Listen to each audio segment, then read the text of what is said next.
I'm saying bye to all the lies and all the times you cried, saying that I wasn't right, yet I was right by your side. You manipulator, playing games, your friends commentators, and I don't know what you say about our private conversations, but it's got them hating. Thanks to all the rumors you be claiming, it's cool, I'm done with you, so they can throw you a celebration. You gon' hate it when you see me with somebody living better. I'm trying to tell you that me just doing me gon' have you jealous.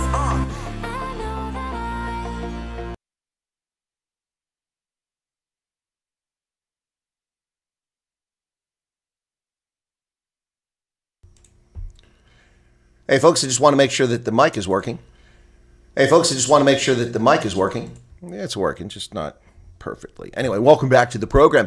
Welcome on a Friday, November 22nd, 2024, just days away from Thanksgiving here in the United States. Next Thursday, which coincidentally will be my sister's birthday. She was born on Thanksgiving when she was born that year, because the date changes every year because it's the last Thursday of November, or third Thursday, whichever it is. I think it's the last. Anyway. Welcome back to the program on Friday. That, of course, is Tom McDonald with Say Goodbye to Joe. We love our land, and if you don't pack your bags, you're free to go. Love the tune, love the lyrics. Apologies if I do a little dabbing here. I cut myself in the shower. I think a Zama Zama popped up out of the drain. A little Zama Zama caught me right there, poked me with a knife. Anyway, welcome back to the program, folks. Friday. Hey, let me just say this before I greet everybody in the chat. First of all, I am wearing rugby kit today. It is the Rugby World Cup 7 in San Francisco, 2018. There you go. Woo! Yeah, got all the countries on the back. Anyway, got that when I was in San Francisco back in 2018 for the Sevens World Cup. Followed that up with the World Cup for Sevens in Cape Town in 2022, which quite frankly might be my last Sevens World Cup.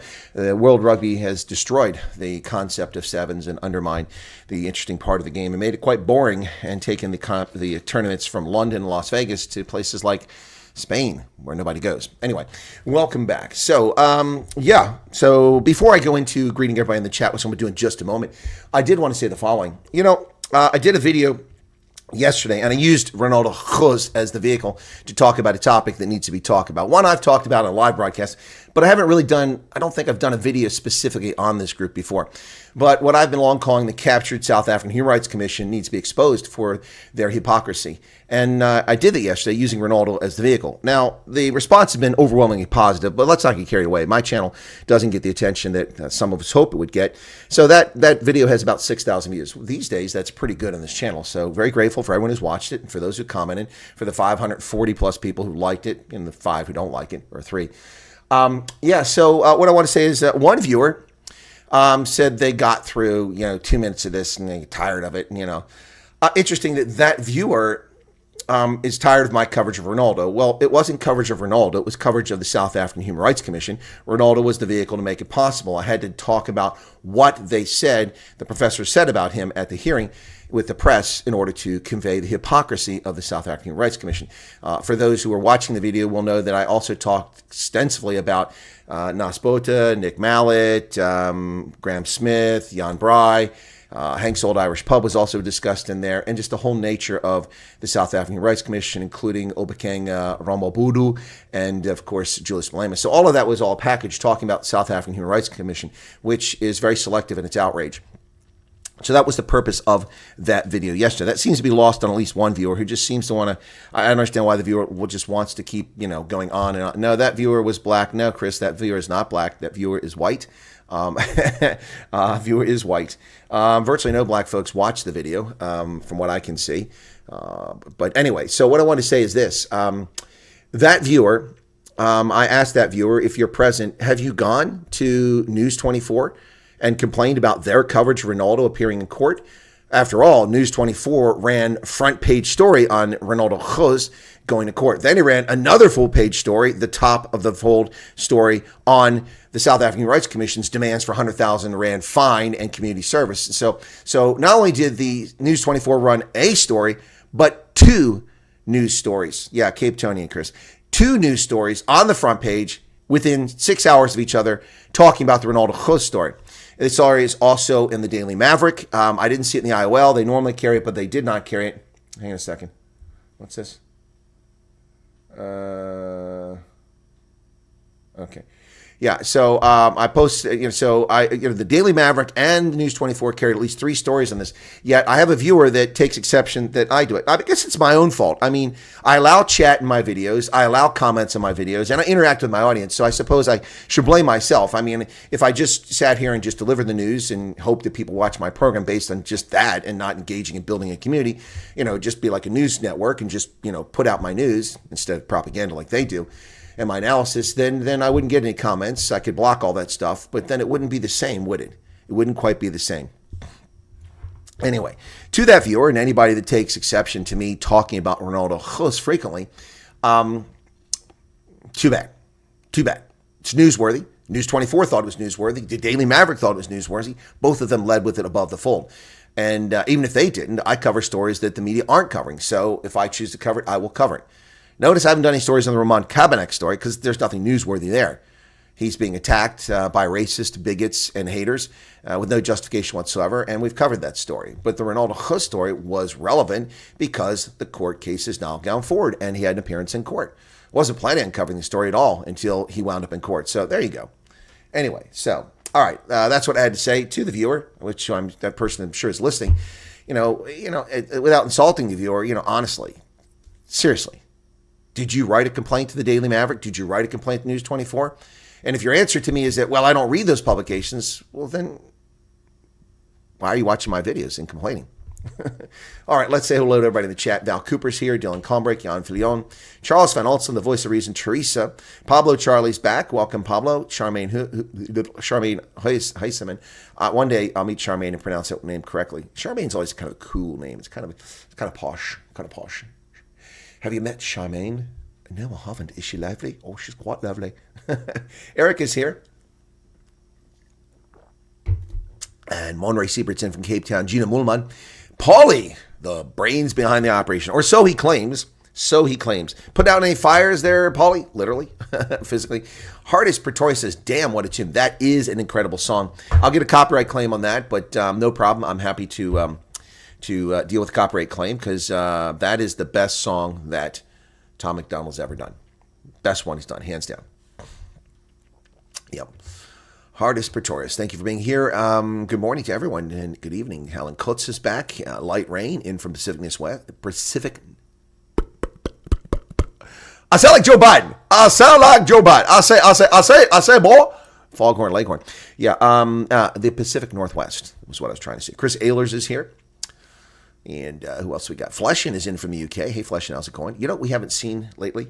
Maybe it's just quiet. We have not seen Lori Lettinen in from Finland. That's kind of a bummer, man. I like Lori.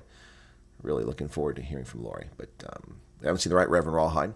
Anyway, Patrick is here. Says, the Port Elizabeth Herald had a headline saying, Human Rights Commission calls Ronaldo Close arrogant. Wow.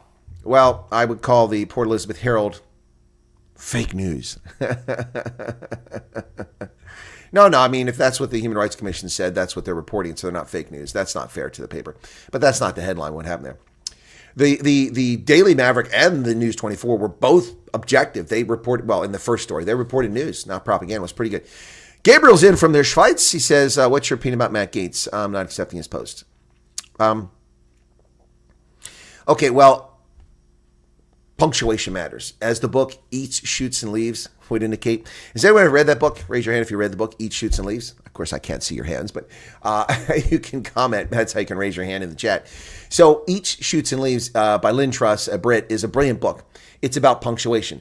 So on the cover are pandas climbing ladders, okay? And so eats, shoots, and leaves. That could be like the terrorist eats, shoots, and leaves. He eats his meal, shoots, and then leaves, departs. However, it also can mean that a panda eats, shoots, and leaves with no punctuation. You get it? A panda eats the shoots and the leaves. Eats, shoots, and leaves. And it's a perfect example of how punctuation matters. So, not picking on Gabriel, but your sentence, hello, Chris, what's your opinion about Matt Gaetz, comma, that's, and then there's a subordinate clause, not accepting his post. You didn't need the comma there. I'm not picking on your grammar, but it threw me off. So I think what you're trying to say, minus, the Attorney General, take that out. What's your opinion about Matt Gaetz not accepting his post? Because my opinion about Matt Gaetz is different than my opinion about him not accepting his post. I'm beginning to wonder if we've been punked. The whole thing was just an episode to help him get out from a health ethics investigation. And, he had to run to get reelected. And then the ethics probe didn't disappear. So Trump did him a favor. He's a Trump loyalist. He said, hey, listen, I'll nominate you for attorney general. That way you can resign from the House and, you'll be out from under it. And your excuse for leaving the House is not under a cloud of suspicion from the probe, but rather because I nominated you for attorney general. You need to focus on that. So that's what happened. And then the nomination wasn't going smoothly. And so he said, I got to bow out because it's a distraction. I wonder if the whole thing was a setup. I mean, honestly, I'm not a conspiracy theorist, but you got to wonder just the timing of everything. So look, honestly, I think that two things. I got two opinions on this. Number one, Gates did what was correct for the country and what was correct for the incoming Trump administration's distraction is not necessary. And it would be a hard fight because there are, dirty Republicans who won't vote for the nominee regardless of what they should do. However, at the same time, I also think it's cowardly. He knew his nomination was controversial, would be controversial. Trump knew it was going to be controversial, and quite frankly, should fight for their nominees. I mean, if you don't believe in the guy, why did you nominate him in the first place? In Matt Gaetz' case, there was no secret that he's under a House ethics probe for sexual allegations. But we also knew that the case had been dismissed by the Department of Justice. The Biden Department of Justice under Merrick Garland had dismissed this case. They spent 3 years and millions of dollars investigating Matt Gaetz when he committed no federal crimes.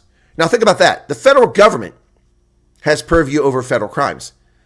Having sex with a minor is not a federal crime unless it occurs on federal property. Now, if he did it in the Rayburn office building or he did it in Congress, like the gay guys who are banging butt in the Senate chambers and nothing happened to them, filming pornography in the Senate chambers.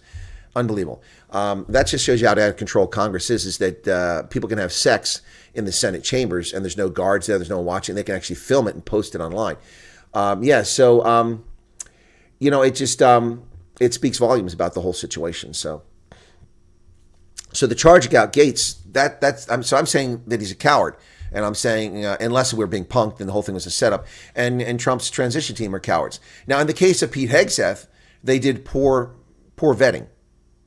They jumped the gun. They brought Pete Hegseth. They had 3 years to come up with a defense attorney. And in the 3 years they could have been vetting this guy, they could have found out that there were charges or allegations against him in California. Now, I'm not saying there's any merit to the cases. The police dismissed. There was nothing there. Both of them were drunk. I'm not saying the lady made up the story, but she herself admits she can't remember. So why did you lay an allegation when you can't remember unless you were trying to seek something from a famous personality? Yeah. So anyway, if you get so intoxicated of your own accord that you can't remember the events and then you try to claim something happened to you, but you don't even remember it, the whole thing's questionable. So the Pete Hegseth thing, that one I could understand the Trump administration being caught off guard. But in the case of Matt Gaetz, they went in with no blinders on. They knew about this allegation, about this investigation, and they chose to decide it wasn't an issue. And now they're finding out that it is an issue. November 27th, Pablo Charlie, in the movie elections. I'll be talking about those a little bit later on. 30% punctuation means they'll consistently get it wrong. Matt Gaetz did the best thing for Trump to move forward. That's correct, Charles, but it was also cowardly on part of both sides.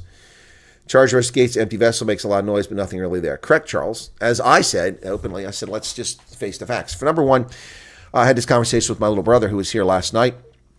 Got to spend some cool time with my little brother last night. Anyway, as I said to him, and I said on my program previously, the situation with Matt Gaetz is as follows. Number one, Matt Gaetz is accused of having sex with a 17-year-old. First off, you're welcome, Gabriel. Thank you for the question. In the first place, having sex with a minor, having intercourse with a 17-year-old is not even a crime in many states in America. Now, before you go, the Netherlands, once upon a time, lowered the age of consent to 12. So it's not 12 right now. It's 14, if I remember correctly. But in the 90s, they lowered it to 12 briefly. Seriously, an adult can have sex with a 12-year-old, and it isn't a crime. That's what they did. I guess they were hearkening back to the Middle Ages when, 12-year-olds were getting married off and knocked up. But that's not even a crime in most jurisdictions in America. Majority jurisdictions. So first off, we need to know where this alleged crime took place. So first off, that would determine whether it's even a crime. The whole allegation is coming out now about Matt Gaetz paying for prostitutes. That was something that wasn't even being discussed. Not that it wasn't there, but it wasn't in the news. It wasn't something that was being used as a cudgel to stop his nomination until the 17-year-old sex thing didn't really seem to do the trick. So that's the first question. So that's what an objective observer would say. Is it even a crime? Now, you may be repulsed by a 30-some-year-old man having sex with a 17-year-old, and that's your prerogative, that's your privilege. And I may be repulsed by it. Ooh, that just seems creepy. Some people are like, hey, go get him, brother. But the point here is that if it's not a crime, then what are we talking about? So that's the first thing.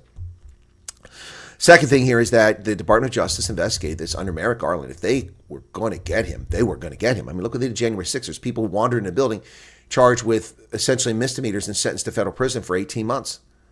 Federal prison, where they're getting sexually assaulted for walking in a building, destroying their lives, losing their jobs, losing their pensions, losing their livelihoods, called insurrectionists, getting raped in prison by federal inmates in a federal penitentiary. Seriously? Wow. So if they could have gotten Gates, do you think they wouldn't have gotten Gates? How is it the Department of Justice, which spends all this time and energy going after people who wandered into a building and did no damage, caused no crimes, or caused no carnage, and injured no one and threatened no one, are sentenced to hard time in federal penitentiaries, yet Matt Gaetz, a thorn in the side of Democrats and rhinos, they could find nothing to charge him with. That speaks volume. Well, I know UK flesh. I know 16-year-olds are fair game in the UK. Yeah, that speaks volumes. Volumes. So thank you, Flesh. And that puts it in perspective right there. In the UK, you can knock boots with a 16-year-old and it's not a crime. However, for those people of South Asian descent who groom 10, 11, 12-year-old English girls, you racist bastards, you rapists, you pedos, that's a crime. I'm telling you that right now. And you will be exposed every time we find out who you are, even if the British press covers it up and the cops. All right, so so that's kind of where we are in Matt Gaetz. All right, so where to leave off? I was at the chat greeting everybody. I said hello to Gabriel in the Schweiz.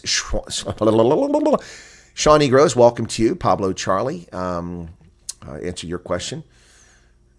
Charles said he did the best thing. The charge versus Gates. Yep. Okay. Erica says John Tungay lost his choir in school because of corrupt courts and still fighting for an uncorrupted hearing years later. He now has to go out armed because his life is threatened. He's in his. John is almost 90, Erica. Yeah, he's almost 90. I chatted with John Tungay and his wife 2 days ago. They're doing well. Ken Ernst says, I'm glad he won't be the Attorney General. His name rhymes with something sounding similar sounding. The age of consent here is 12. In South Africa, it's 12? Really? I don't think that's the legal age. I think that's just a traditional age. I could be wrong. William Peters says Vatican City also raised the age of consent to conceive about a decade. It was also 12. Yeah, there you go. Yep. Yeah, it was under pressure. Richard Kuhn is here. Marilyn. Hello, Marilyn. How you doing? Alan, I already said that. Allison Johnson, welcome to you. Enjoy the weekend, yeah, folks. Don't run off. Have a good time. But yeah, no, that is quite a catchy tune by Tom McDonald at the beginning. I think it's just absolutely brilliant stuff.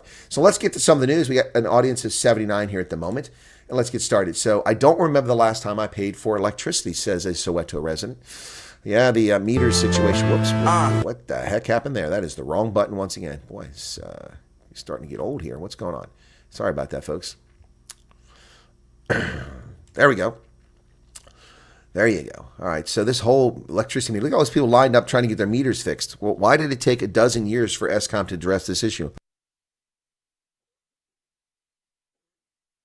For the past 5 days, 66-year-old Soweto resident Stefano Simalane waited in line tirelessly at Eskom's Diepkloof Customer Service Center, trying to register his prepaid electric meter. Despite his determination to arrive early in the morning, lengthy queues prevented him from reaching the front of the line before the cutoff for the day. Determined, Simalane arrived at 1 a.m. on Friday. Yet by 11 o'clock in the morning, he found himself still waiting 10 hours later. He was the 84th person in line and inching slowly forward. He said, I've been sick the whole week, but I was arriving at 4 and leaving at night. How is that a life for an old person like me? I agree, Mr. Simalane, 100%.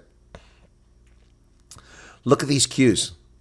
Look at that queue of Soweto residents lined up over their electricity meters.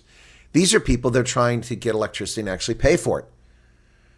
Not steal electricity. These are people actually trying to pay for it. And Eskom is so incompetent, so corrupt, so inept that they wait a dozen years to do this transition. And then people actually willing to pay for electricity to get it legally instead of being thieves. And they have to line up by the thousands at the last minute. It is time to disband Eskom and to remove it from the control of the government of national unity. The ANC and its friends of the DA should not control this parastatal. It should be privatized forthwith, not unbundled into transmission and production. No, that's horse manure. Put that all back together, unbundle it, send it to the private sector, divide it up into regional power generators that can be bought by shareholders and investors who actually have a profit motive and customer service motive in mind, not corrupt government officials who steal, and this is the consequence. Wow.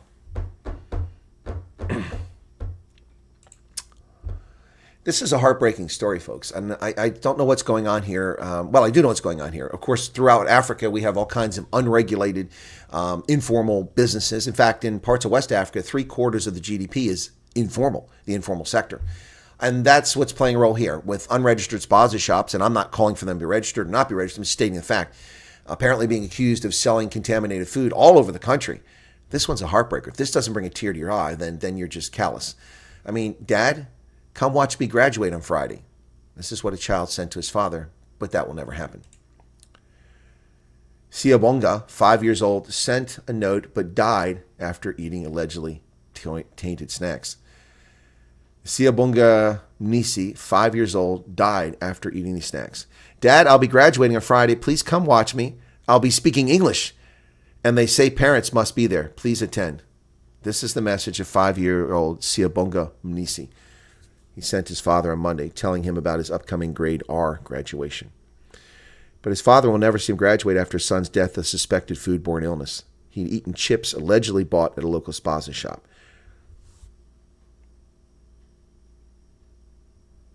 That is just so wrong. He was very excited about going to grade 1 next year. His father said, I paid for the graduation, bought him a traditional attire, and made arrangements at work to be present during his big day. Wow. The school has postponed the graduation to honor the child. It's not a sudden issue, awkward, Leon, but there has been a large number of these deaths taking place. In the past, people just get sick from them. But I don't know what's going on. If informally these shops are suddenly using contaminated cooking oil, I don't know what it is. But there's something that's a root cause of a spate of these incidents. And yes, the press is covering it extensively. I've talked about it briefly. But Cyril Ramaphosa is the one that made this a national issue, much belatedly. If the African National Congress had not neglected food inspection and business registration and the conduct of the government that was in place under the apartheid regime, when things functioned and people weren't dying from these situations, and not chased people out of government and kept it functioning, then we wouldn't have these problems today. But for 30 years of neglect, malfeasance, negligence, and corruption has led to an informal economy that is beginning to increase significantly to where it begins to rival the formal economy.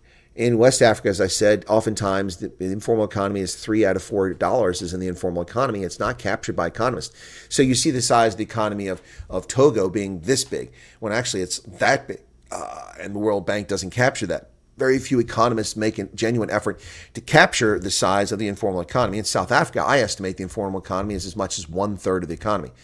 In certain sectors, it's over 1/3, but in much of the economy, it's about 1/4 or less. So you have to balance it out. But the informal sector, what am I talking about? These are unregulated businesses, unregistered businesses, unlicensed businesses, businesses that don't pay into the tax base.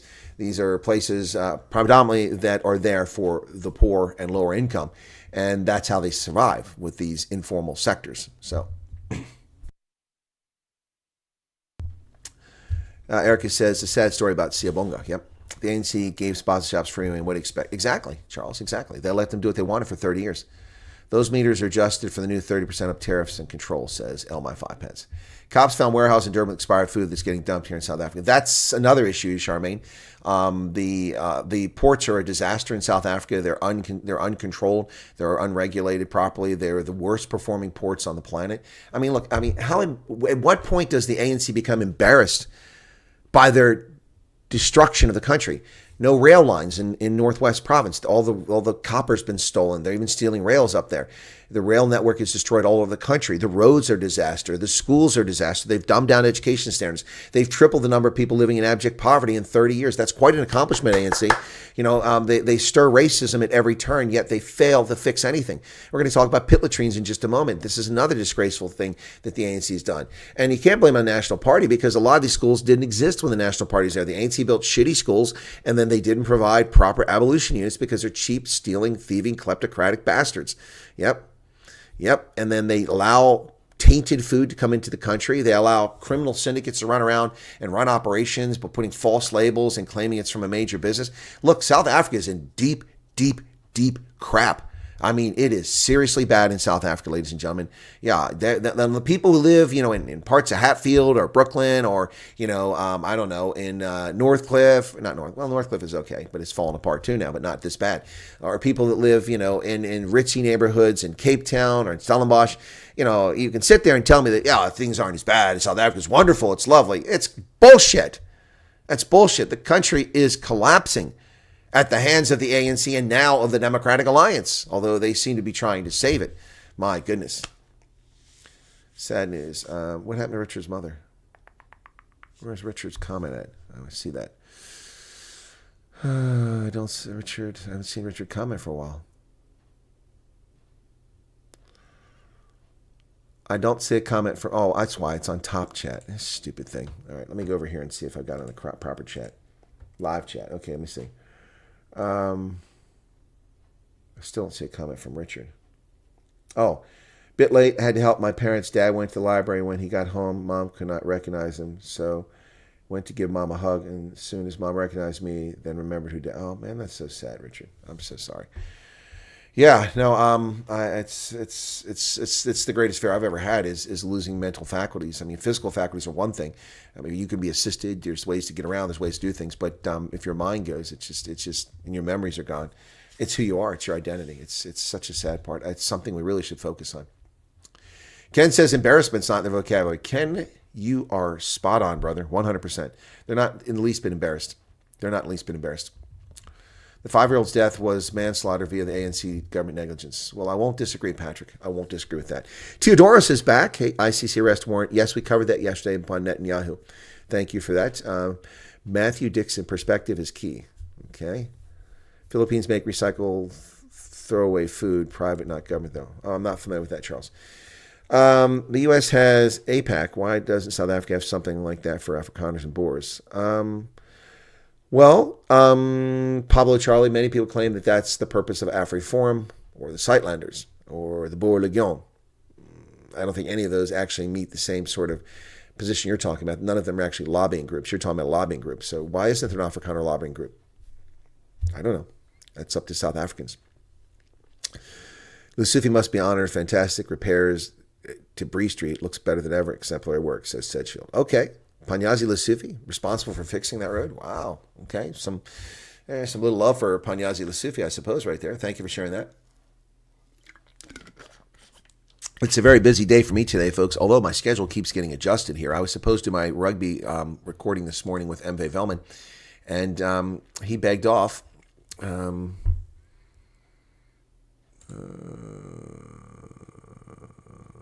Looking for a response here. I'm also supposed to film a segment with Alex Newman, but the time isn't working out. Then I've got to go to the VFW to work on our sound system. Then I got to come back and do the rugby broadcast, and things just aren't quite matching up here.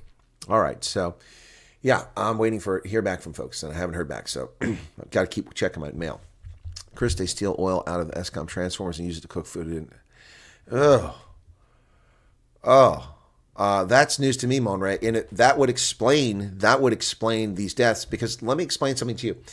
The oil that's used in transformers that they put in those. Now, if we've got an electricity expert in here, feel free to jump in. But I remember as a kid when I was learning about environmentalism and ecology and all that stuff. Self-taught, by the way, not at school. And I was learning about all this, and I was reading stuff from the Environmental Protection Agency talking about PCBs and PBBs. And I'm like, what are PCBs? What are PBBs? And I saw the chemical breakdown of polychlorinated biphenyls and polybromated biphenyls, things that were used in transformers back in the 40s or 50s, 60s, and 70s to make them function.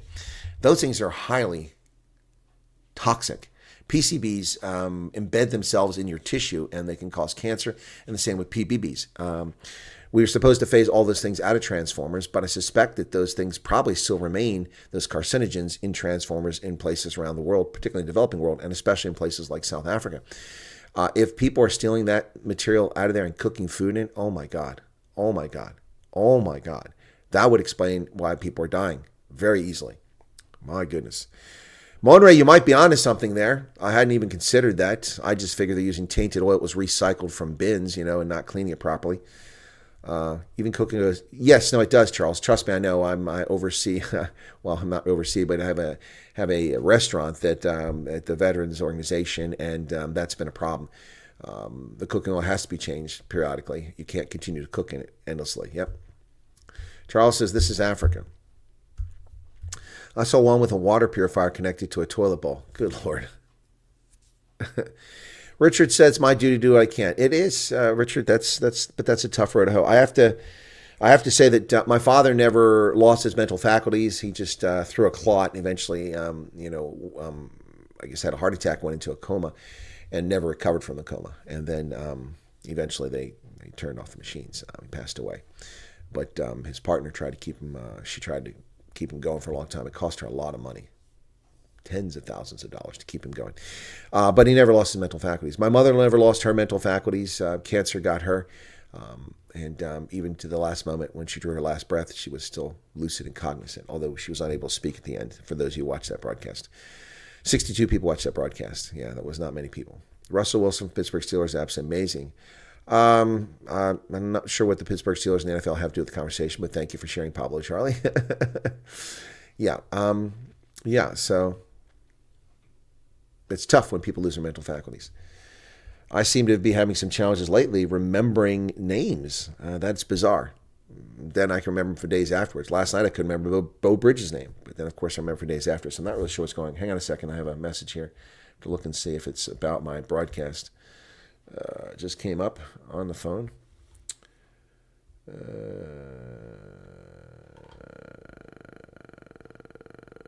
This is about the Veterans Organization. Okay, nothing needs to be addressed at the moment. Okay. Anyway, sorry about that, folks. Multitasking, lots of things going on here. So, back to the news. Let's get to it. So, thoughts and prayers to the family of Siyabonga. What a tragedy. Empty promises for years. Empty promises for years. Eastern Cape parents are going in an ongoing fight for safe school toilets. Sokoka Village residents in Eastern Cape are alarmed by unsafe pit latrines at the Kaialambantu Primary School and fear their children's health. Well, they should. We've had children die in feces by falling into them. Wow. There you go. There you go. The state of the primary school's toilets. That's what the ANC has brought South Africa. That is courtesy of the African National Congress. Look at that, folks. Look at that. Isn't that special? This is what the ANC governance brings you. 30 years after the end of apartheid, this is what we have. This garbage.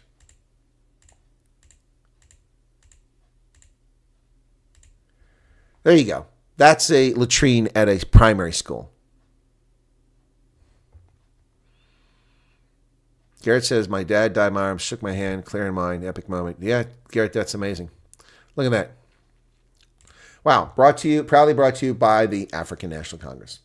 30 years. And before somebody says, well, that's anecdotal, that's just one school. No, there are nearly 4,000 schools that are in this condition in South Africa. And where are they at? Schools for overwhelmingly black and colored children. That's who they're for. So when the ANC tells you they care, when the ANC tells you they brought you freedom what? To take a crap in that? That's disgusting. Now, to be fair, they got in this condition because of lazy people at schools. They never should have been allowed to be this filthy. Who cleans these damn toilets? Now, break them, that's up to the students, cause that problem. But part of the problem here is this is how they're maintained. It's Africa. Build it, beg for the money, call people racist, call them colonialists, blame them for your failures, get them to be guilty, feel guilty, and pay billions of dollars to fix your roads, build your bridges, build your dams, build your power plants, build your ports, build your toilets, build your homes and your roads, and then leave it to fall apart because you're lazy, useless, shiftless, think for the moment, not for the future, Africa. That's what it is. Ooh, that's going to piss some people off. But that's a fact, Jack. That's a fact, Jack. So am I to understand that you soldiers, without your drill sergeant, trained yourself? That's a fact, Jack! It's a fact. That's a fact. I've lived everywhere in Africa. And maintenance and the future are things that very few people in the continent of Africa, white, black, brown, Christian, Muslim, Jew, it does not matter. It is a tertiary consideration for most people. Fact, fact, fact. And if people don't like it and it hurts their feelings, too bad, too bad, too bad. Hey, folks, are you curious how much the people on the bankrupt, corrupt state propaganda organ of the ANC make? Let's talk about, now this story comes from the Toilet Paper Record. It's from Divana Rajagopal. Thank you, Divana, for sharing this story. This is the amount of money that they pay directors and people at the South African Broadcasting Corporation. South African Broadcasting Corporation spent over 43 million rand during the financial year on salaries of senior management, executive management, and the board. The 11 non-executive board members, led by board chairperson Katsushelo Ramukumba, were paid $8.49 million. Wow. Okay, let's go down here. Here you go. This is a look at the non-executive directors. So, Katsushelo Ramukumba gets 1 million rand for attending 23 meetings. Nomvusio Bati gets 951,000 for 22 meetings. And Dr. Renee Horn, the only out-of-sequence ethnicity that seems to be here, I don't see colored folks. I don't see any Indian folks there. Maybe Munsami might be one. But I see mostly one group of people who are making a fortune. The lowest paid of all of these is 552,000 rand for attending 21 meetings. Wow. Good job if you can get it, right? These people don't work. They don't work. They just go to meetings. So if you went to 23 meetings, that means you went to a meeting every 2 weeks as directors. Wow. And you get 1 million rand for that. 1 million rand for doing nothing. Well, South African National Defense Force led mission in the Congo has been extended for a year. Yeah, sending South Africans to make sure that the crooked individuals get their minerals out. Yes, Southern African Development Community mission in Eastern DRC, led by South African National Defense Force, will be expected to fend off the M23 rebels for another year. At an extraordinary SADC summit in Harare, extended the mandate of SAMIDRC for 1 year, continuing the regional response to address the prevailing instability in security situation in Eastern Congo. That's what the communique says. Yeah, it'll stay until December of 2025, putting South Africans at risk of losing their lives in a crap hole that has been the playground of criminals, bandits, and corrupt politicians for the past 30 years. Well, folks, refuse collection was halted in Cape Town after security guards were shot at and wounded. 4 security guards were shot, leaving one in a critical condition while escorting city refuse collection staff providing services at Brown's Farm in Cape Town. Urban waste management employees have delivered services under security escort for some time in the area due to threats from criminals and demands for protection money to operate safely. Can you imagine this? First off, who wants to be a rubbish collector? It's not exactly a glamorous job. I mean, some people like it. They like the hours. They enjoy, they travel around all the time. Honestly, some people enjoy it. But most people, that's probably not a job you want. It's a thankless job. It's a smelly job. It's very unhygienic. And you deal with some crazy stuff. So, on top of that, you get shaken down for money and you get shot and murdered. This is unbelievable. Unbelievable. Unbelievable.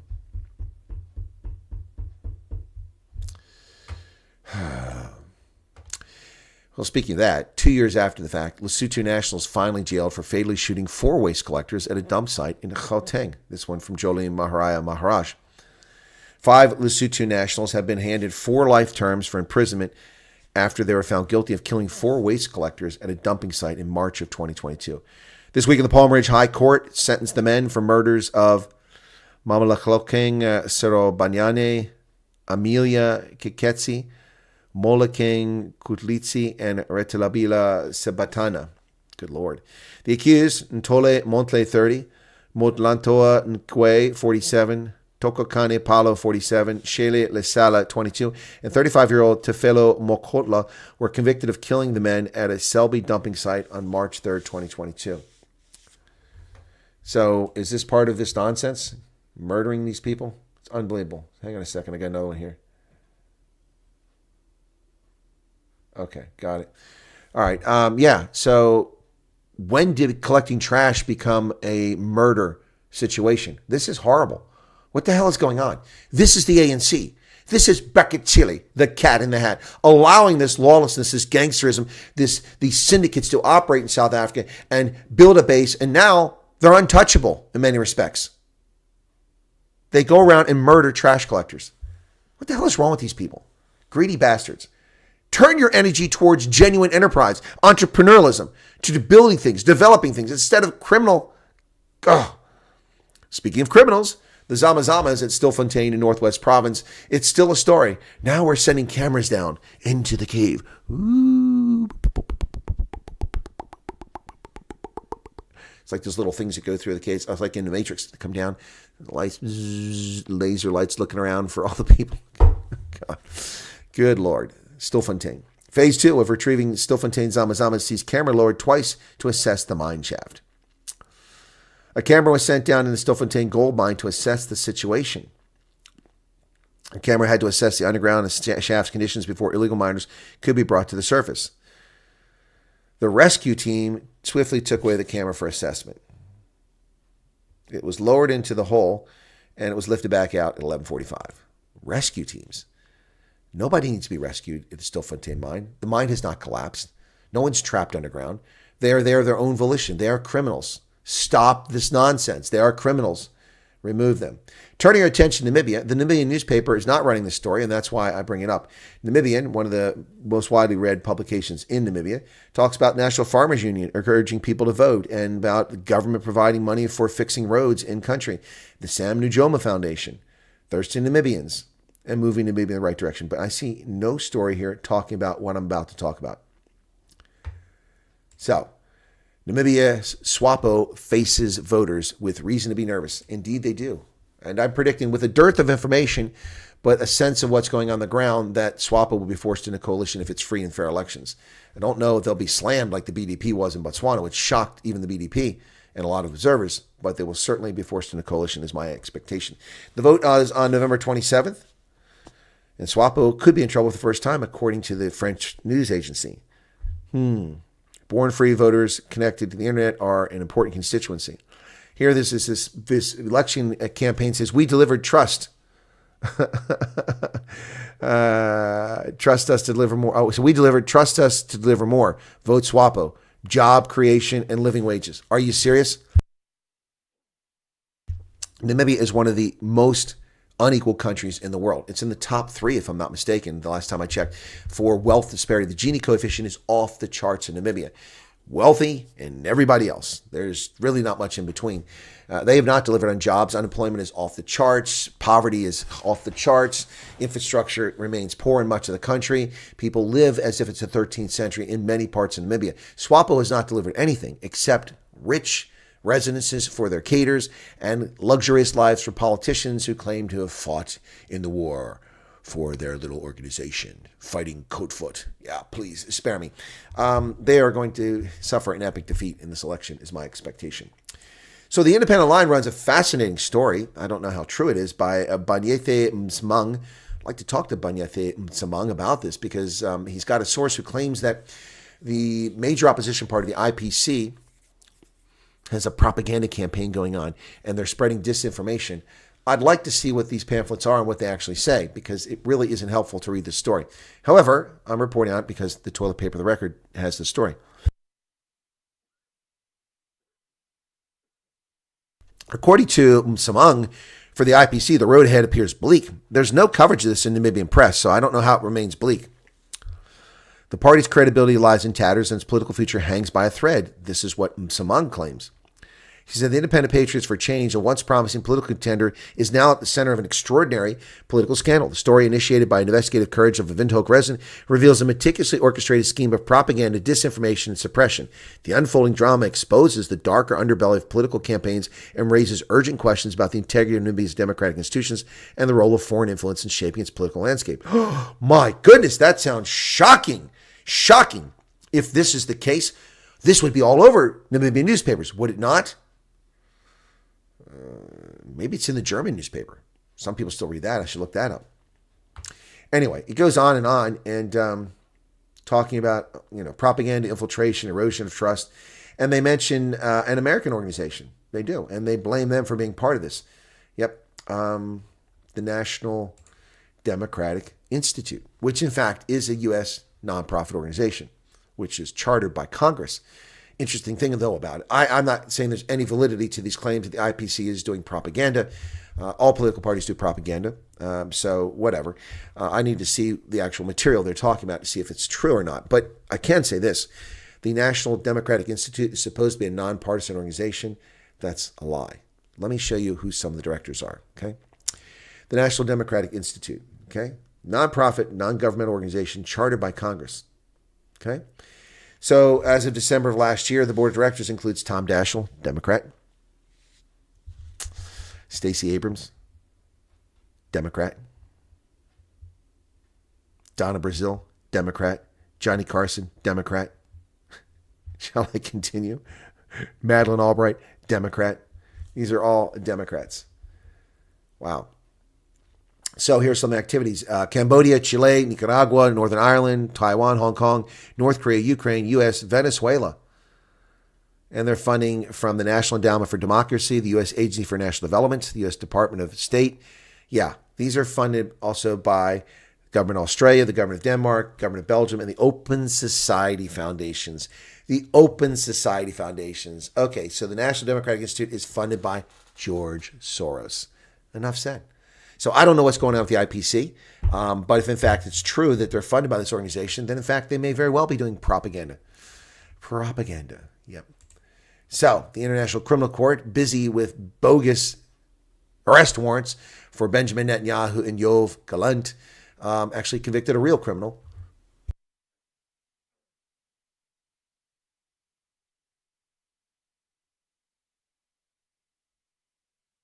The ICC sentences Timbuktu war criminal to 10 years in prison.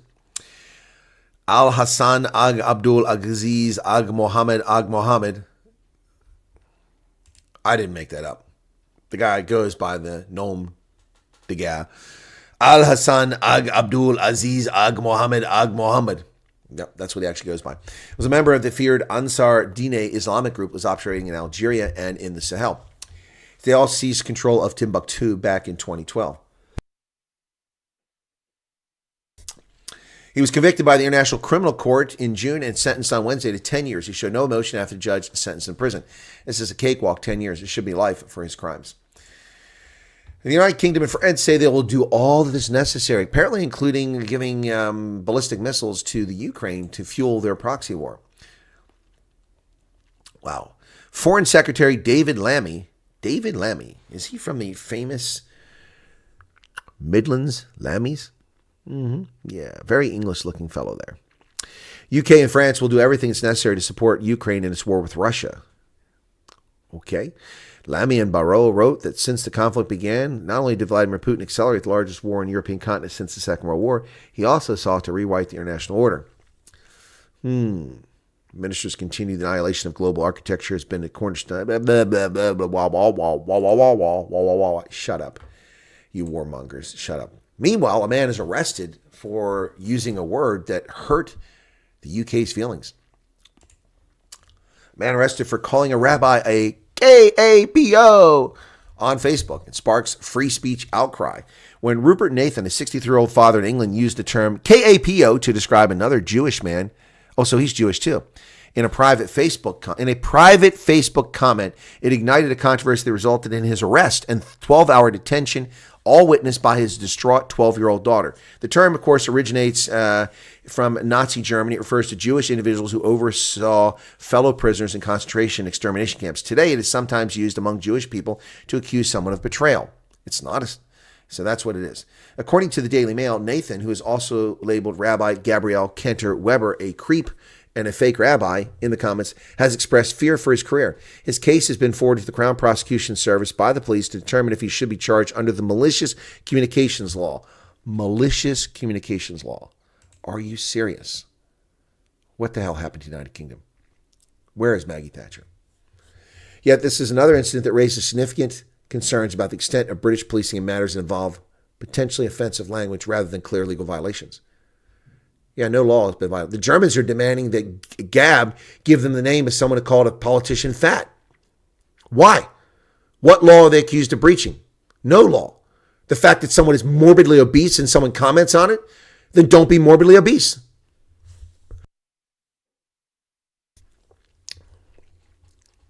The Chartered Institute of Securities and Investment, where he's a member, chose not to pursue any action against him because he didn't do anything. Despite that, the police proceeded to arrest him a month later, an act his daughter found deeply traumatic. Nathan recounted the emotional toll it took on her, fearing he might share a fate similar to others who suffered severe consequences for their actions. I admit that calling someone a KAPO is not a nice thing to do, but it's not a crime, and he's 100% correct. I'm astounded that police waste their time on cases like mine and Allison Pearson's when they could spend their time tackling real hate crimes instead. 100%, Mr. Nathan. This is the extent of this fascist domain that's out there. Yep. Yep. So, very true. Our ambulance service for the city will sometimes ask for assistance from CPF members before going to hot areas. Everyone has a right to their opinion, but we don't have to agree on everyone's. Exactly. Desi's bodyguard ran away with her bail money. Oh, you talking about Liebenberg? Are you serious? Oh, jeez. Oh, my goodness. Oh, my goodness. Really? Desi Liebenberg, the bodyguard stole the money? Monterey says it's the same ambulances they are escorted by SAPs in these areas because they rob ambulance drivers. Yeah, no, I'm familiar with that story. Thank you.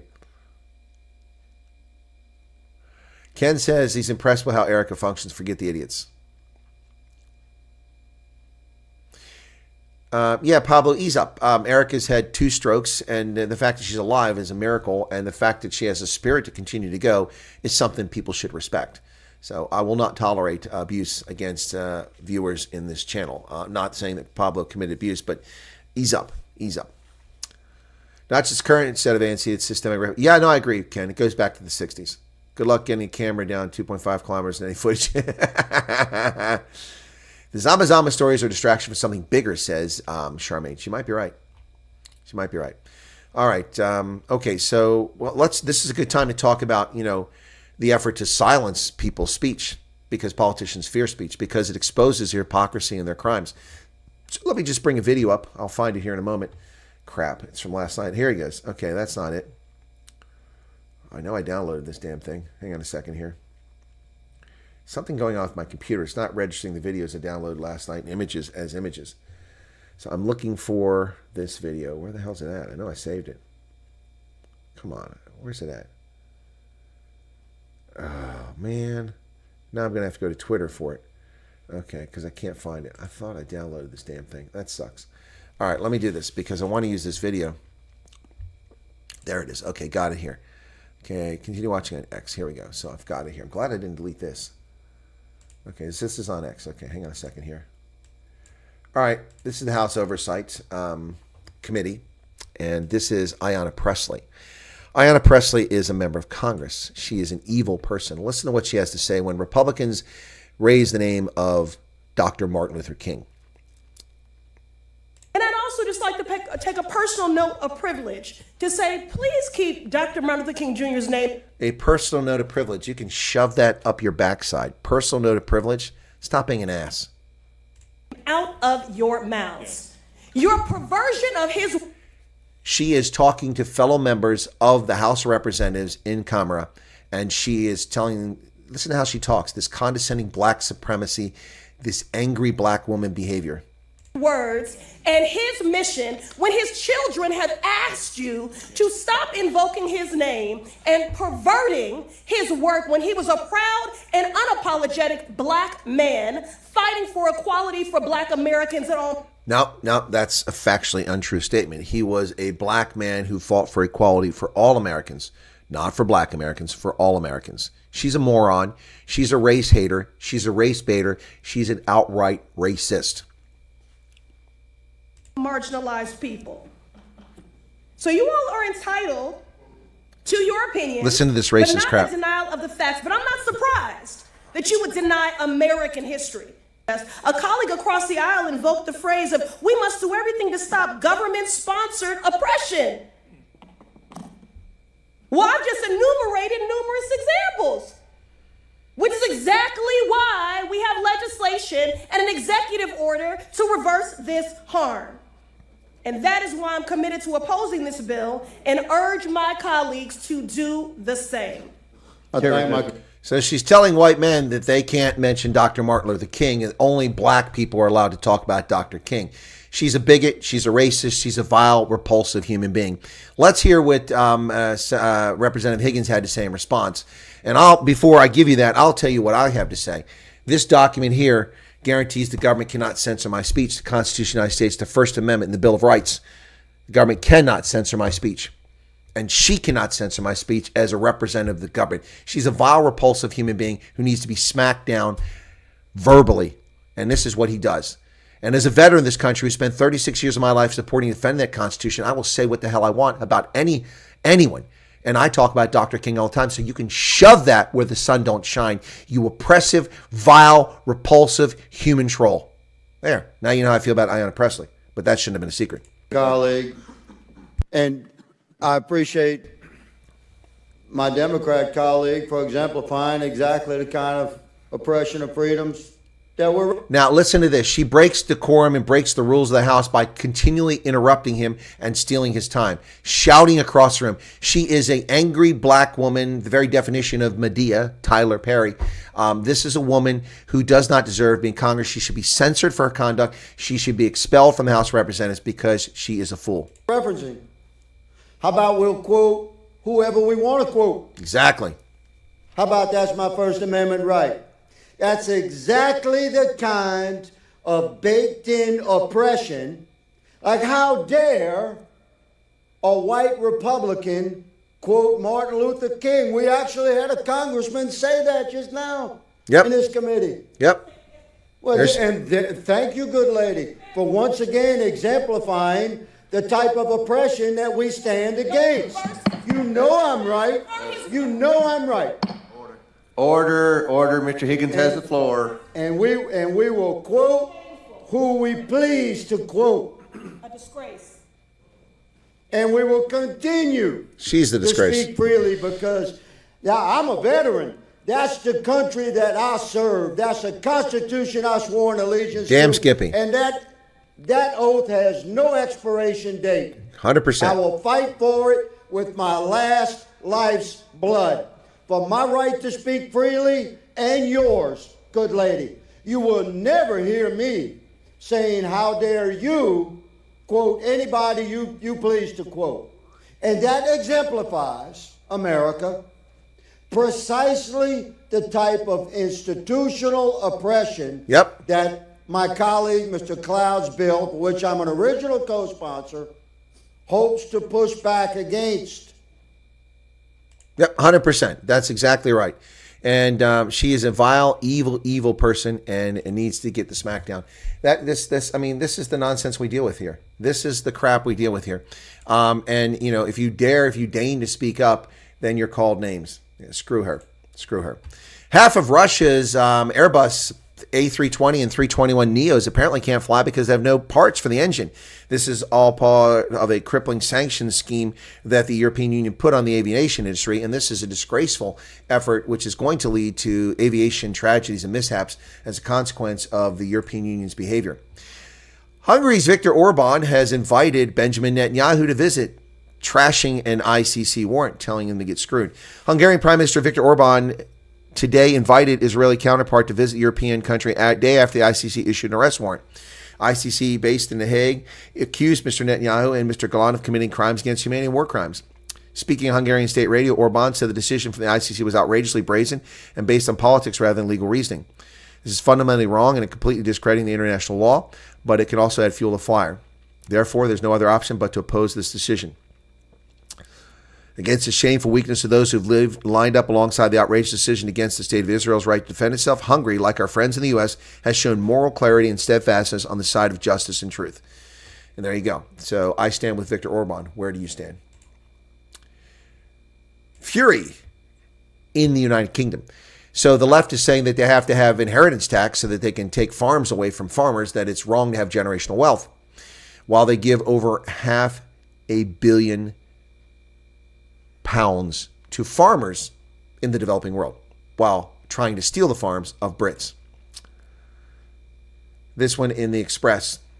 Farmers Fury has revealed foreign farmers are being paid £500 million in aid amid the tractor tax row. Labour is facing a fury for destroying British farms with a cruel tax raid while sending hundreds of millions of pounds to support foreign farmers. An investigation found the UK's aid budget is handing huge sums of money to farmers in Africa, Asia, and South America. More than £536 million is being spent overseas on 10 programs, including grants to promote low-carbon agriculture in Brazil, the world's 11th largest, richest country. Another scheme worth more than £16 million aims to help new farmers in Rwanda produce tea for the first time. Shadow Cabinet Minister Robert Jenrick criticized Labour for spending hundreds of millions on foreign farmers while British livelihoods are destroyed by their cruel inheritance tax changes. Wow. Spot on. Spot on. They are funding farmers abroad. Same thing happened in America. We try to destroy our farms and with subsidies, but we also have efforts to destroy certain types of farms while we're helping farmers around the world. Well, the Irish government is making a fortune. Why? Because of tax. So when you lower your taxes, you get businesses to be more profitable and to come to your jurisdiction. And that's what's happened in Ireland. So Trump tried to make us more competitive by lowering our outrageously high 35% tax rate on corporations to 21%. And of course, Kamala Harris wanted to raise that to 48%. Yeah. And so did Biden. So the Irish government is unbelievably rich. It's largely thanks to Uncle Sam. Yep. They have so much money that it pumps cash into not one, but two sovereign wealth funds. It's so flush that the budget watchdog doesn't warn about not having enough money, but rather the government is spending so much money that it could overheat the economy. They're building a massive hospital, children's hospital, and a motorway linking Cork and Limerick, new flood defenses in Shannon, floating wind farms off the south coast. Outside the parliament sits a new bike shed that cost $500,000 for only 36 bikes, and it doesn't keep them out of the rain. The state is spending $10 million to get children off their phones at school, including mass buying magnetic pouches to lock the devices away so they won't get distracted. Helping fund this largesse is the U.S. tax system and an unexpected side effect of the global clampdown on corporate tax dodging. U.S. government and the European Union spent the past decade changing laws and pressuring big multinationals not to book profits in offshore jurisdictions like the Caymans or the Channel Islands, where they have operations and pay no operations and pay no corporate tax. So how many U.S. companies are doing the next best thing? Parking their international profits in low-tax Ireland, where they employ some people and pay some tax. According to those known to use Ireland are Apple, Alphabet, Microsoft, and Pfizer. In 2014, Ireland's net corporate tax revenue was less than $5 billion.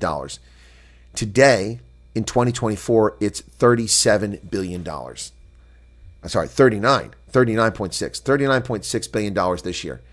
Ireland is making coin. That's money that should be in the pockets of American corporations and American workers and the U.S. tax base. But because our tax rate is 21 instead of 15%, these corporations do business there.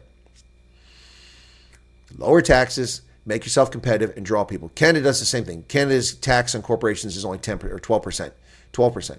Ours is 21, theirs is 12. It's no wonder that our automotive industry moved to Ottawa and to Mexico. Yep, because the stupid people that run this country. Trump tried to do it. There should be no corporate taxes, and then this country will be flourishing like crazy. Well, a decision is expected today in a case in Canada against one of the trucker protesters, Pat King. A judge expects to issue a decision this morning in the criminal case against one of the most prominent figures of the 2022 Freedom Convoy. Pat King pled not guilty to mischief, counseling others to commit mischief, obstructing police, and other offenses in his role for the blockade. It wasn't a blockade. This is a lie. Epic times. Anyways, defense argued that King was peacefully protesting during a 3-week demonstration in Ottawa. But the Crown alleged he was a protest leader, was instrumental in the disruption it caused the city and the people who lived and worked nearby. The case relies mainly on his own videos, which he posted to social media throughout the protest. The trial wrapped up in July, and if he's convicted, King could be facing more than 10 years in prison. 10 years in prison for driving a semi-truck through Ottawa, where there's no ordinance preventing such a thing from happening. Canadians lost the plot a long time ago. Well, South Africa, you're not alone in your national post office being a mess. Canada's Post reported $315 million Canadian third quarter loss. Wow. Last year, they lost $290 million. Taxpayers are funding this inept operation in Canada, which, it's understandable. It's huge. Canada's all over the place. Massive distances to transport the mail. Well, folks, I see that about 11 people have abandoned us for another channel. That's their prerogative. Dave McCormick is finally declared the winner here in Pennsylvania. Yay! It's about damn time.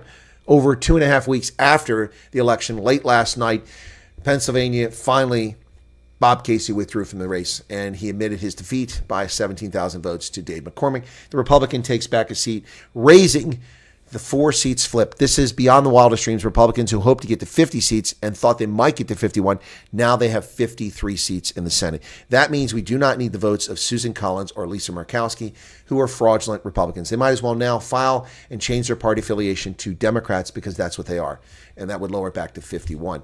But the Republicans now have 53 seats in the Senate with Dave McCormick's victory. Congratulations to Dave McCormick. The slander and the millions of dollars of attack ads against him failed. He defeats the 3-time ridiculous, useless member of the House, or the Senate, excuse me. Mr. Casey conceded Thursday, shortly before the New York Times called the race for McCormick, whose lead of less than half percentage point had triggered a recount. As Republicans look to add Pennsylvania to their win column after seizing control of the Senate, the post-election period set off a legal battle between the two sides. Yep, so we have one in Pennsylvania. We are back to at least one Republican senator, as Casey finally concedes after his effort. And he runs around running his mouth talking about how democracy is so important instead of just conceding defeat. He should have just conceded, but no, he's got to run his mouth. Where is this thing at?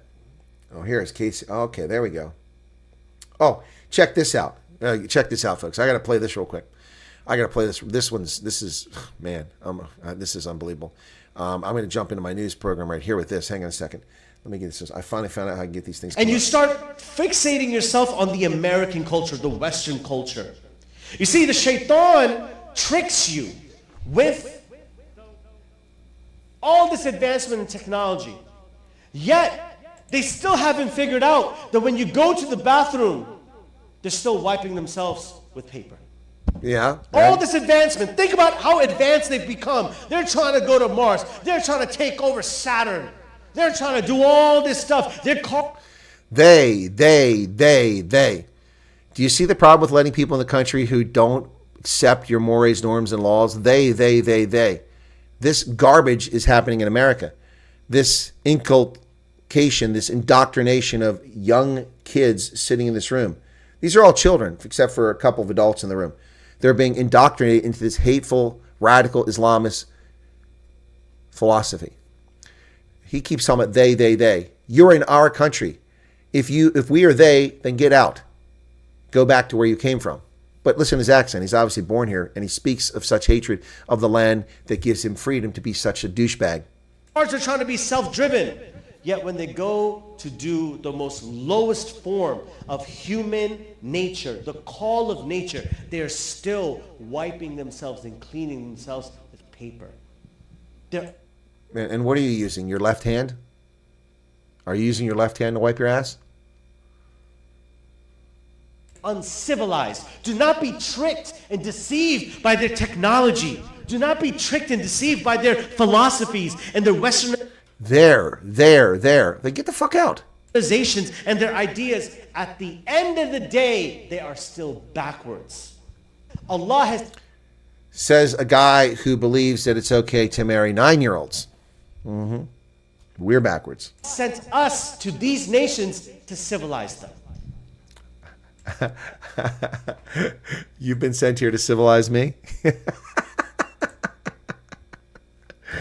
It goes on for a bit more. This is happening right here. It's probably happening everywhere in the civilized world. Uncivilized barbarians who are flipping the script, claiming they're the ones who civilized. Anyway, here's Casey's concession speech. It's not a concession speech. It's all about protecting democracy. I just called Dave McCormick to congratulate him on his election to represent Pennsylvania in the United States Senate. As the first count of ballots is completed, Pennsylvanians can move forward with the knowledge that their voices were heard, whether their vote was the first to be counted or the last. Yeah, except that Bob Casey fought to violate the law. He fought to include illegal ballots that were not approved under Pennsylvania law. He fought for that. So he's going to talk about how all our votes are counted while he tried to diminish legitimate legal counts by people who actually register properly, who show up or apply for mail-in ballots and use federal absentee ballot correctly. He tried to cheapen and undermine our votes so he could steal the office back. But he's talking about how every vote must be counted. This is not a concession speech. This is bogus nonsense. This race was one of the closest in our Commonwealth's history. Yes. Decided by less than a quarter of a point. True. I'm grateful to the thousands of people who worked to make sure that every eligible vote cast could be counted, including election officials in all 67 counties. Well, thank you. As an election official, I thank you, Senator Casey, for your interest in our efforts.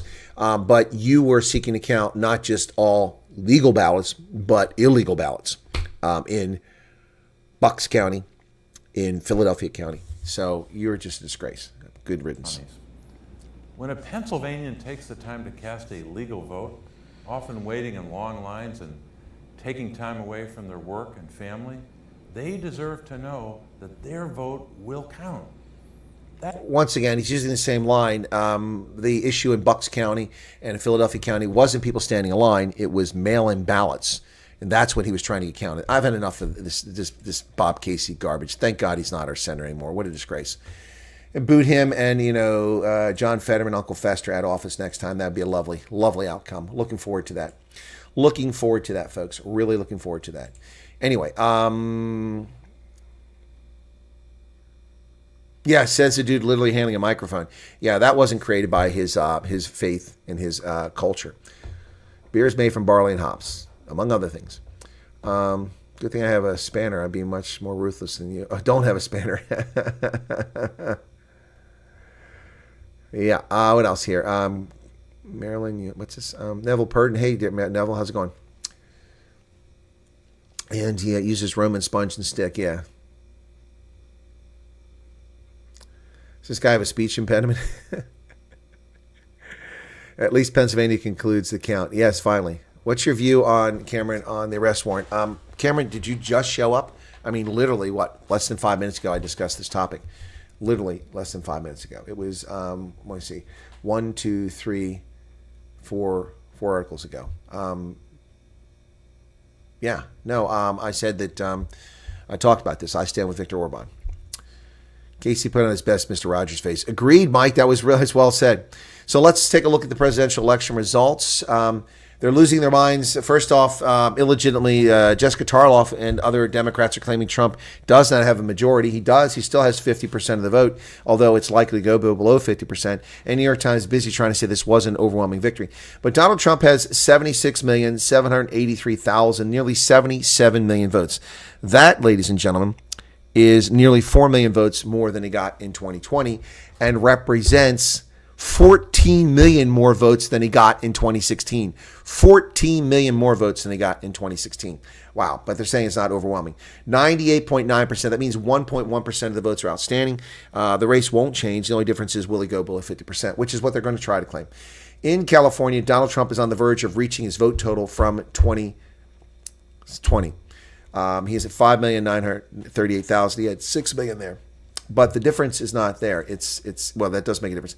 But we'll talk about it. The government under Joe Biden has spent 44 times as much money trying to combat misinformation. Yeah, yep.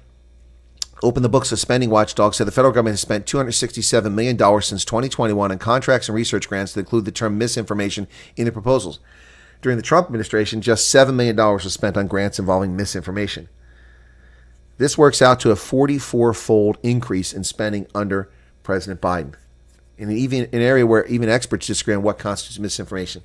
Yep, $267 million of money wasted trying to silence people's speech. This is unbelievable. But I mean, this is.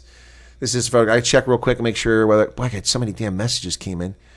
Where is that? So, hang on a second. I'm looking to see if one of these people responded. What's this? Roger.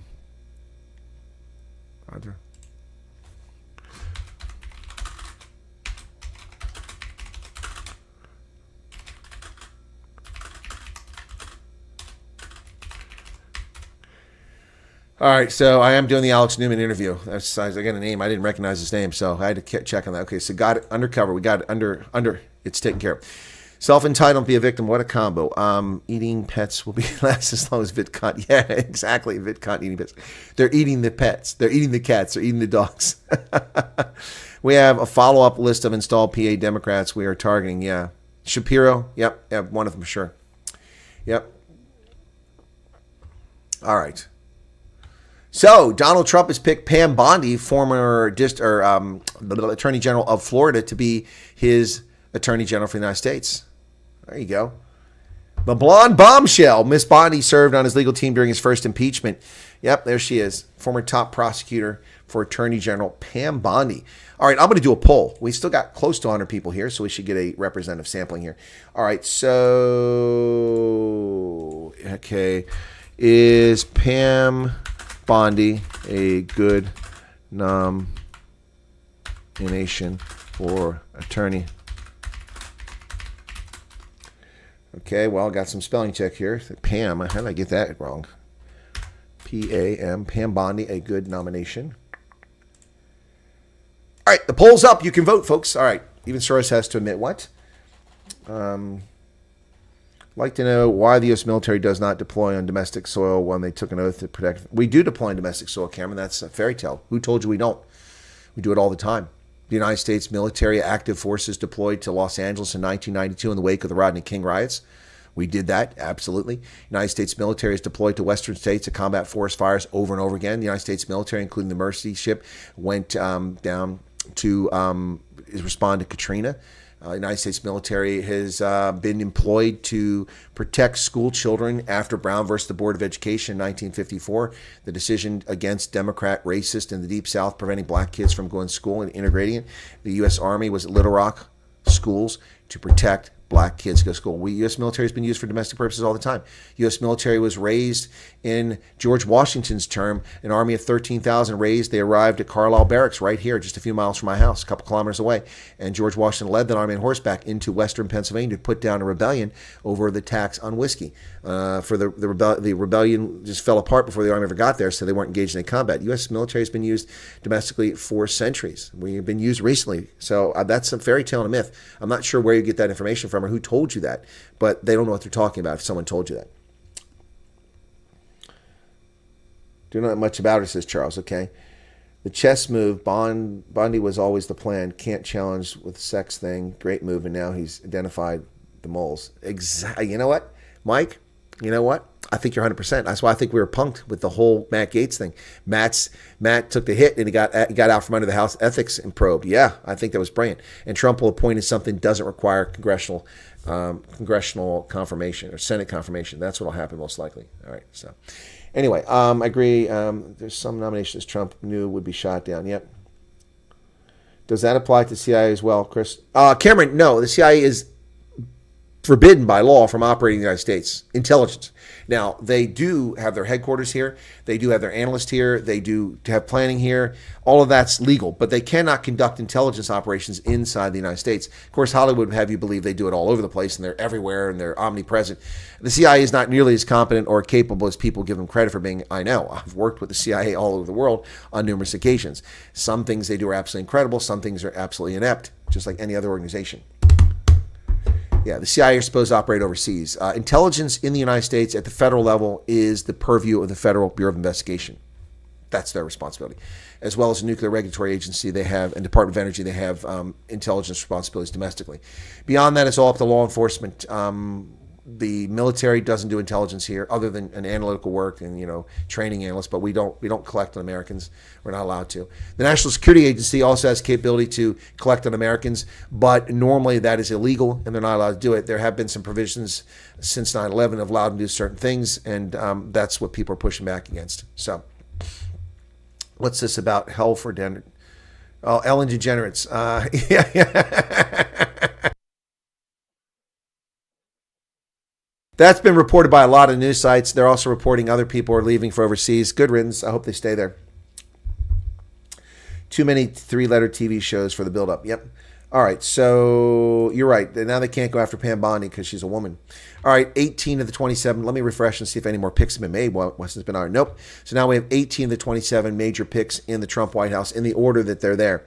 So we have Attorney General now, Pam Bondi. Yep.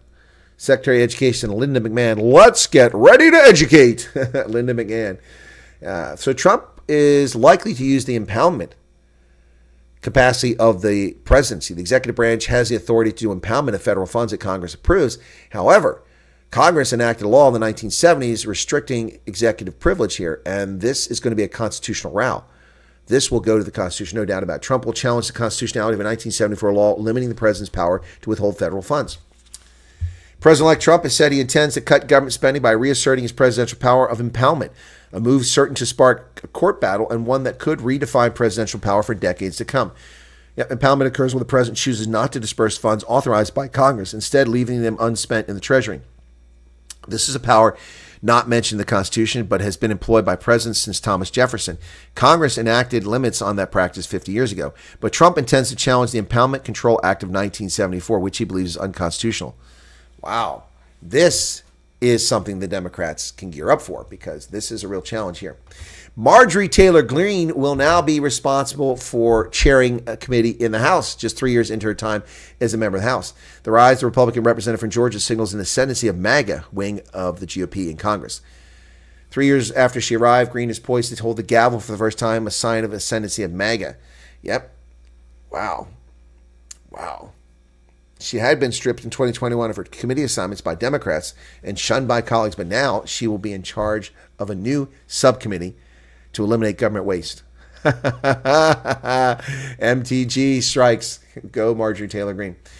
Forensic pathologist testifies that New York lied about the cause of death of the man that Daniel Penny was involved with. Defense lawyers elicit testimony from forensic pathologists who identifies a range of factors that could have been the reason why Neely died.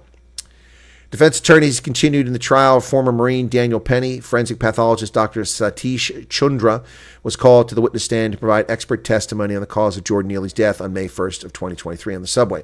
Chundra explicitly contradicted the testimony of New York City medical examiner Cynthia Harris, who last week stated under oath that it was Penny's chokehold and not the powerful synthetic cannabinoids that she found in Neely's system during a post-mortem examination that was the cause of death. This is not a chokehold death, Chundra stated under questioning from criminal defense attorney Stephen Razor. Wow. So there you go. So Daniel Penny, who's being persecuted for protecting people from an enraged, psychotic, drug-fueled attacker on a subway, is being tried when he committed no crime, defending people. You're allowed to use deadly force to protect life and limb. Senate Republicans have betrayed us already. Democrats reach a deal giving Trump judicial selections, but that's not the truth. The deal clears the way for the Democrats to confirm 13 judges before Biden leaves office. The top Democrat in the Senate said that an agreement had been reached with Republicans that will give the Democrats the opportunity to quickly confirm 13 judges in return for withdrawing votes for 4 nominees. So the Republicans have given us 4 victories and 13 losses. Well done in the Senate, an organization that betrays Americans on a daily basis. Well, the New York Times tries to paint Trump's victory as not a landslide. Well, it was a landslide in so many aspects. Number one, when you take into account all that they did to try to keep Trump from running, to try to prevent him from being on the ballot, to try to prevent him from becoming the president again, including up to attempting to assassinate him twice that we're aware of, as well as, trying to unconstitutionally prevent Trump from being on the ballot in Colorado, unconstitutionally trying to prevent Trump from being on the ballot in Maine, unconstitutionally trying to go after Trump with all of the lawfare that's going on with illicit, no criminal charges for Joe Biden, not even investigation into his theft of classified documents dating back to the time as a senator, and storing them improperly in a garage in his desk where Chinese spies had access to them in Washington, D.C. at a so-called think tank. No criminal investigation in that. But Donald Trump has a raid of 40 federal agents show up at his home to embarrass him and go through his wife's panty drawer and his son's sock drawer.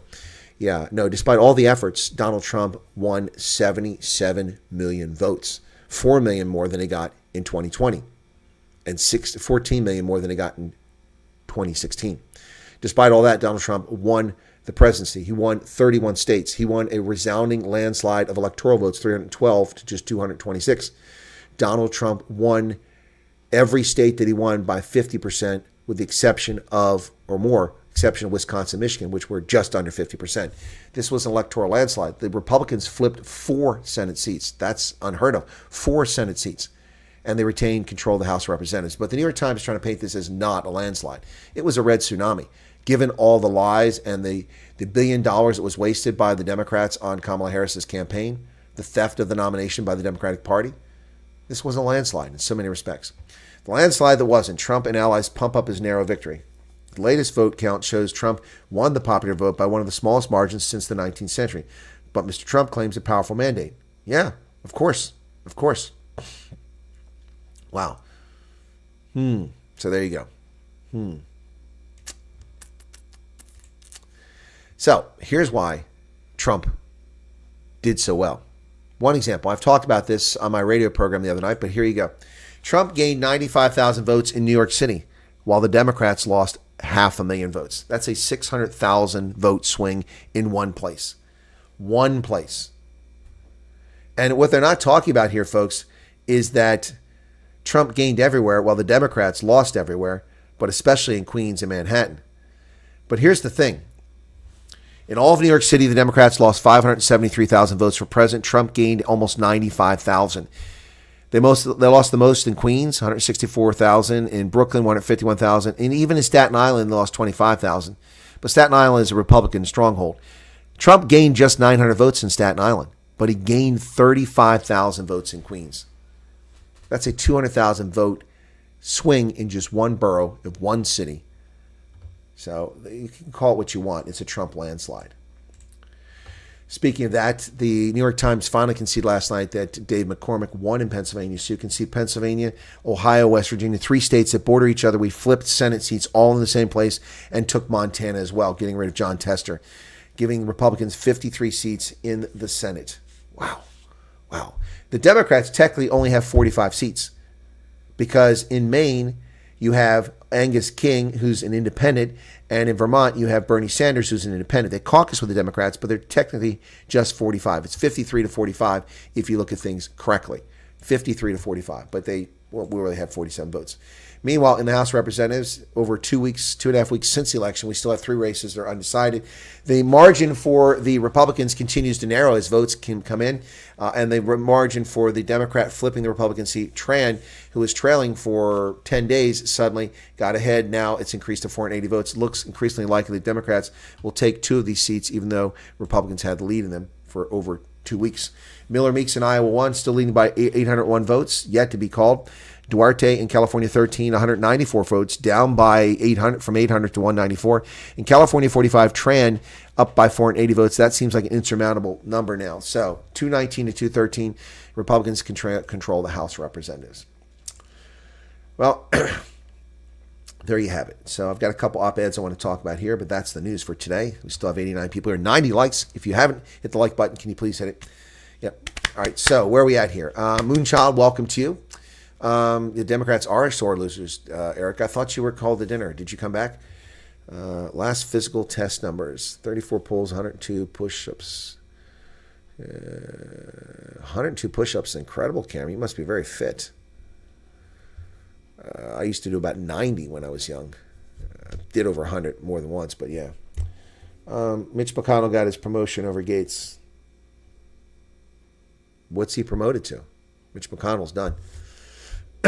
John Thune is now the leader in the Senate. I'm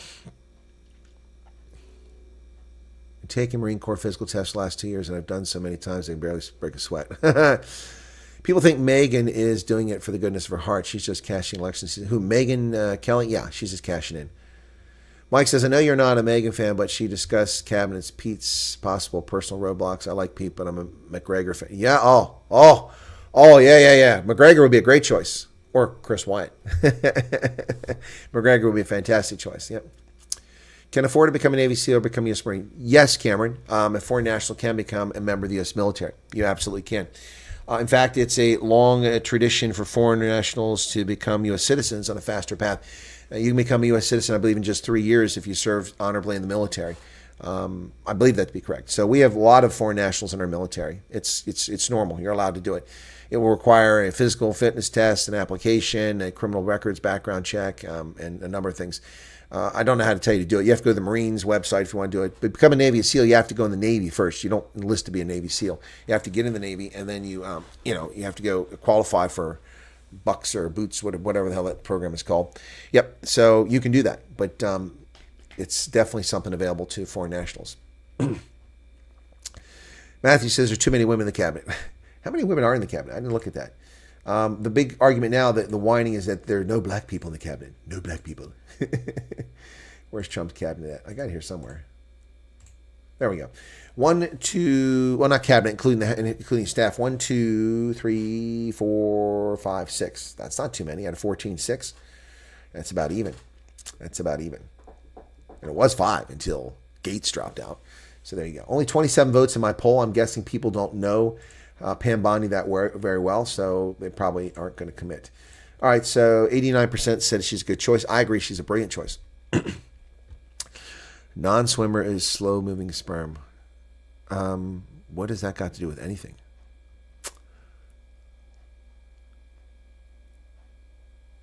Did they conduct intelligence just soil when the Patriot Act was signed into law?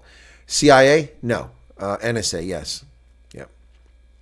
Roger Rabbit, my goodness, where have you been hiding at? Okay, that's where the Megyn Kelly thing came in.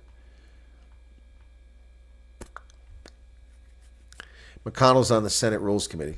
When does his term end? Charles will go with me rather than McGregor all day. Well, thank you for that, Charles. I appreciate it. It's very kind of you to say that. Very kind of you to say that. I do appreciate that. So, folks, yeah, it's Friday, and it's a lovely day. I hope you all are doing well. And, excuse me, just stretching here. Been so busy. CCC. I don't see about CCC in the chat. Scaled down massive, not what it used to be. Okay. Yeah, the cabinet does kind of represent the U.S., although there are no black folks, there are no Muslims. So anyway, yeah, but that'll be something that the left will cry about. They'll cry endlessly about it. Ooh. But they can give credit to Trump when he had all these black folks in his first administration. He hasn't got anybody called to the cabinet yet, but there's still 7 positions left. South Africa Wales score. I think I predicted South Africa to win by 15 tomorrow, but they'll probably win by more. I expect a big one. Okay, so rugby ascended today. France versus Argentina. That's coming up a little bit later. I'll be covering that from here at 3 p.m. Eastern Standard Time. So that's 2.5 hours, and you're welcome to join me on that. Tomorrow we've got the USA at 6:30 in the morning playing Spain. After that we've got the game comes after that? Ireland and Fiji, I think it is. Then it's Wales, South Africa, and that'll do Saturday. Sunday we have Scotland and Australia. May not be any black folks as yet, but they're all American. Correct, Neville, and that's what matters the most. They're competent. You're actually back up your statements with facts. McGregor makes sweeping statements, and they're real facts to back it. Yeah, I don't watch him enough, so yeah, I back my stuff up with facts, and I also back up with analysis. McGregor is a leader, a former officer, a colonel as well, but he's not an analyst. See, that's the other piece. I'm an analyst as well. So, what's the new food in season now that crabs are done? I don't know, Shawnee. Well, Maryland blue crabs are done, but off season during the wintertime, as long as they're open, because we're kind of far from crab country. I mean, this is over 2 hours to drive from the Chesapeake Bay. And that's assuming they get their crabs around Baltimore. If it's below that, down towards Annapolis, we're talking 2.5, 3 hours to get the crabs up here. That's quite a distance to be buying crabs. So I'm very fortunate to even be at crabs. I didn't even know I could eat crabs first years I was here, so I didn't start getting them until a few years ago. Plus, they're just so expensive. I'm willing to do it. But now I'm as Ronaldo likes to call me an old guy. What am I holding on to things for? I can meet my obligations as long as inflation doesn't keep going up. So spend a little bit on the crabs. So I can get crabs off season from Louisiana and from North Carolina. Crabs still run down there. They just don't taste the same. But that's fine. I'm desperate for crabs, so I'll probably get them. Wow, I lit up Charles. I'm not Mill, but read the published material. Has a fine battle record and written strategies to improve force and has already advised Donald John Trump. Oh, you're talking about McGregor. Yeah, I don't have a beef with McGregor.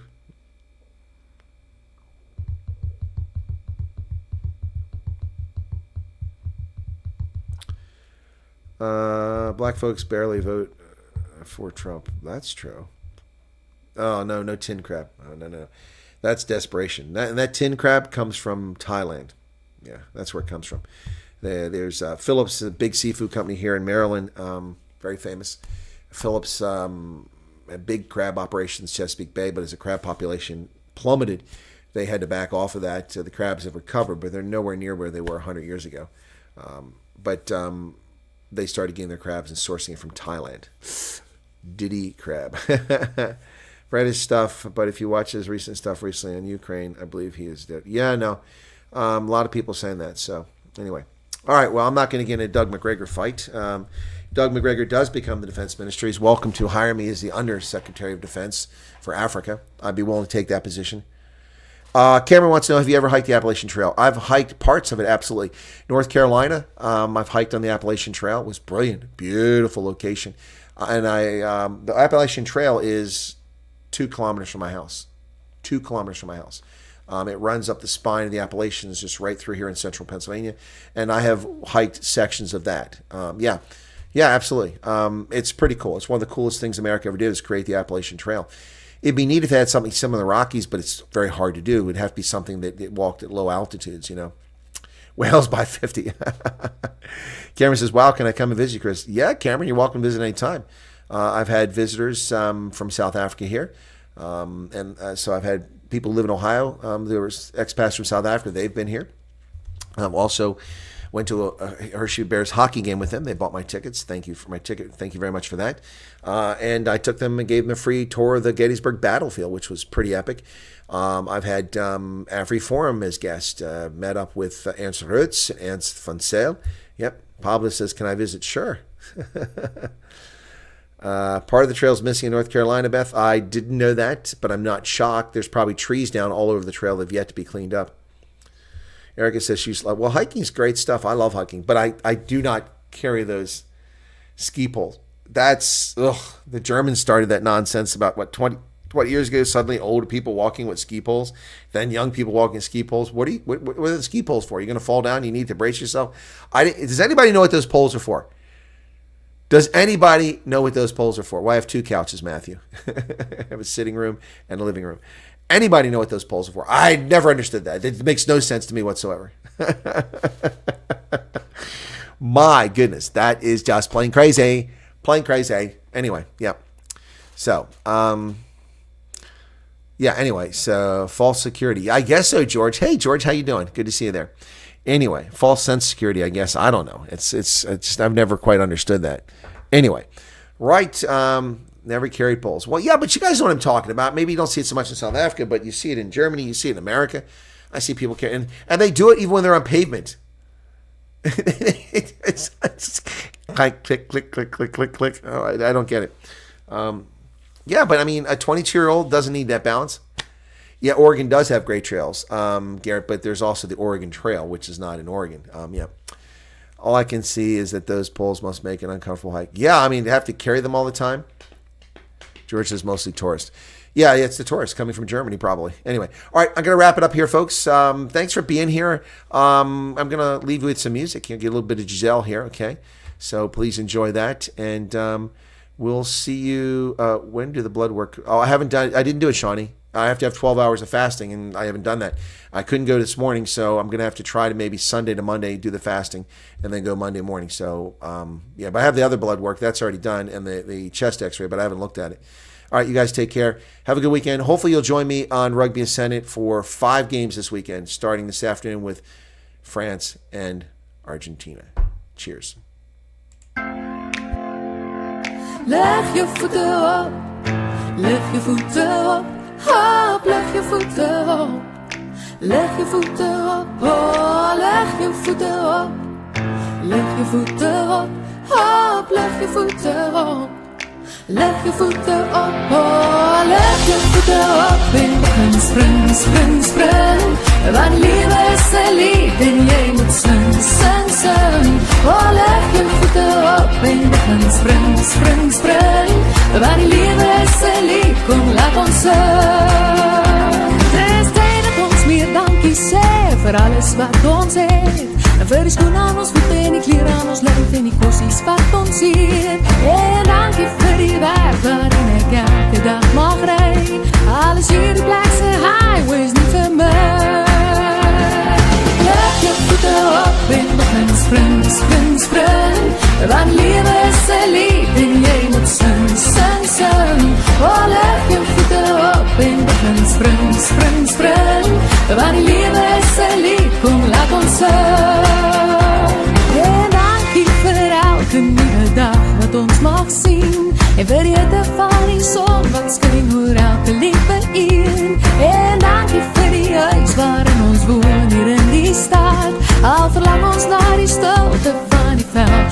je ziet. Leg je voeten op en begin spring, spring, spring.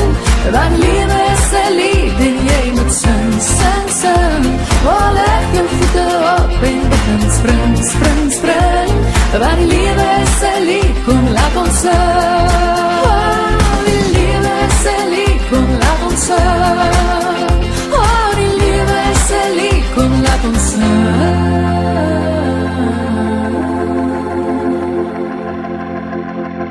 Leg je voeten op, leg je voeten op, op, leg je voeten op, leg je voeten op, oh, leg je voeten op, leg je voeten op, op, leg je voeten op, leg je voeten op, oh, leg je voeten op, en we gaan spring, spring, spring, want die